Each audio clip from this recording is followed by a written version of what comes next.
1 Reis 7. Salomão levou 13 anos para terminar a construção do seu palácio. Ele construiu o palácio da floresta do Líbano com 45 metros de comprimento, 22 metros e meio de largura e 13 metros e meio de altura, sustentado por 4 fileiras de colunas de cedro, sobre as quais apoiavam-se vigas de cedro aparelhadas.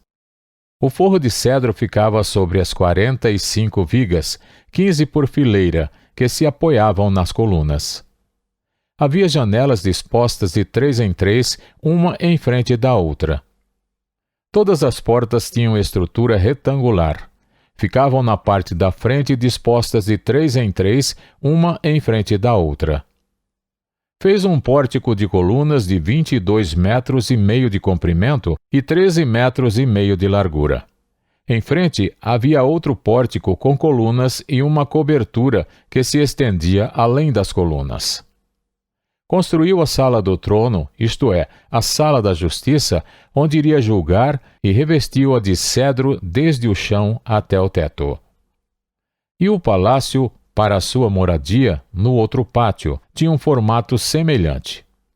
Salomão fez também um palácio como este para a filha do faraó, com quem tinha se casado.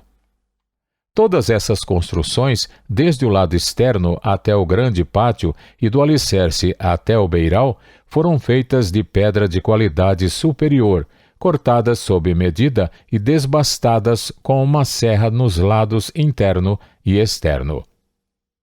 Os alicerces foram lançados com pedras grandes de qualidade superior, algumas medindo 4 metros e meio e outras 3 metros e 60 centímetros.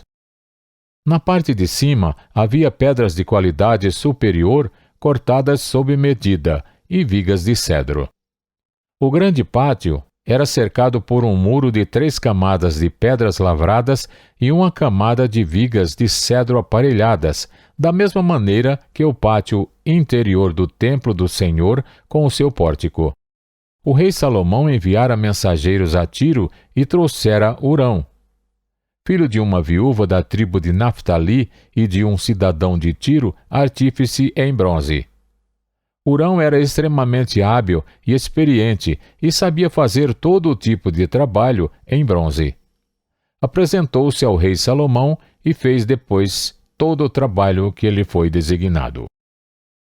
Ele fundiu 2 colunas de bronze, cada uma com 8 metros e 10 centímetros de altura e 5 metros e 40 centímetros de circunferência, medidas pelo fio apropriado. Também fez 2 capitéis de bronze fundido para colocar no alto das colunas. Cada capitel tinha 2 metros e 25 centímetros de altura. Conjuntos de correntes entrelaçadas ornamentavam os capitéis no alto das colunas, 7 em cada capitel. Fez também romãs em 2 fileiras, que circundavam cada conjunto de correntes para cobrir os capitéis no alto das colunas. Fez o mesmo com cada capitel. Os capitéis, no alto das colunas do pórtico, tinham o formato de lírios, com 1 metro e 80 centímetros de altura. Nos capitéis das 2 colunas, acima da parte que tinha formato de taça, perto do conjunto de correntes, havia 200 romãs enfileiradas ao redor. Ele levantou as colunas na frente do pórtico do templo, deu o nome de Jaquim à coluna do sul e de Boaz à coluna do norte. Os capitéis no alto tinham a forma de lírios, e assim completou-se o trabalho das colunas. Fez o tanque de metal fundido, redondo, medindo 4 metros e meio de diâmetro e 2 metros e 25 centímetros de altura. Era preciso um fio de 13 metros e meio para medir a sua circunferência. Abaixo da borda e ao seu redor havia 2 fileiras de frutos de 5 em 5 centímetros, fundidas numa só peça com o tanque. O tanque ficava sobre 12 touros, 3 voltados para o norte, 3 para o oeste, 3 para o sul e 3 para o leste. Ficava em cima deles e as pernas traseiras dos touros eram voltadas para o centro. A espessura do tanque era de 4 dedos, e sua borda era como a borda de um cálice, como uma flor de lírio. Sua capacidade era de 40.000 litros. Também fez 10 carrinhos de bronze, cada um tinha 1,80 m de comprimento e de largura, e 1,35 m de altura. Os carrinhos eram feitos assim: tinham placas laterais presas a armações. Nas placas, entre as armações, havia figuras de leões, bois e querubins. Sobre as armações, acima e abaixo dos leões e bois, havia grinaldas de metal batido. Em cada carrinho havia 4 rodas de bronze, com eixos de bronze, cada um com uma bacia apoiada em 4 pés e fundida ao lado de cada grinalda. No lado de dentro do carrinho havia uma abertura circular com 45 centímetros de profundidade. Essa abertura era redonda e com sua base media 70 centímetros. Havia esculturas em torno da abertura. As placas dos carrinhos eram quadradas e não redondas. As 4 rodas ficavam sob as placas e os eixos das rodas ficavam presos ao estrado. O diâmetro de cada roda era de 70 centímetros. As rodas eram feitas como rodas de carros. Os eixos, os aros, os raios e os cubos eram todos de metal fundido. Havia 4 cabos que se projetavam do carrinho, um em cada canto. No alto do carrinho havia uma lâmina circular de 22 centímetros de altura. Os apoios e as placas estavam fixados no alto do carrinho. Ele esculpiu figuras de querubins, leões e tamareiras na superfície dos apoios e nas placas, em cada espaço disponível, com grinaldas ao redor. Foi assim que fez os 10 carrinhos. Foram todos fundidos nos mesmos moldes, que eram idênticos no tamanho e na forma. Depois ele fez 10 pias de bronze, cada uma com capacidade de 800 litros, medindo 1,80 m de diâmetro. Uma pia para cada um dos 10 carrinhos.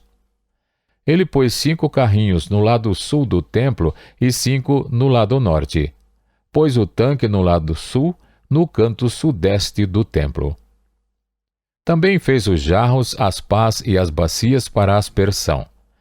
Assim, Hurão completou todo o trabalho de que fora encarregado pelo rei Salomão no templo do Senhor.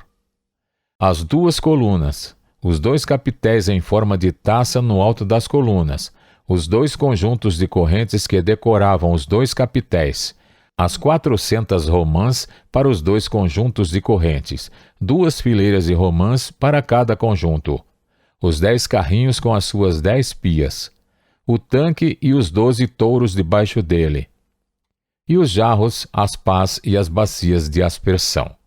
Todos esses utensílios que Hurão fez a pedido do rei Salomão para o templo do Senhor eram de bronze polido. Foi na superfície do Jordão, entre Sucote e Zaretã, que o rei os mandou fundir em moldes de barro. Salomão não mandou pesar esses utensílios. Eram tantos que o peso do bronze não foi determinado.